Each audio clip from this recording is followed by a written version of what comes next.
no podia donar crèdit al que hi veia. La vorera havia desaparegut, no hi havia carrer. Un camí de terra polsós s'havia apoderat del lloc on abans hi havia l'asfalt. Els fanals de l'enllumenat no hi eren. No m'ho podia creure. Em vaig quedar paralitzat.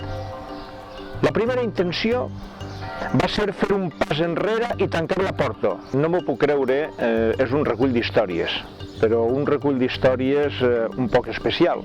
El públic al qual va dedicat és molt ampli.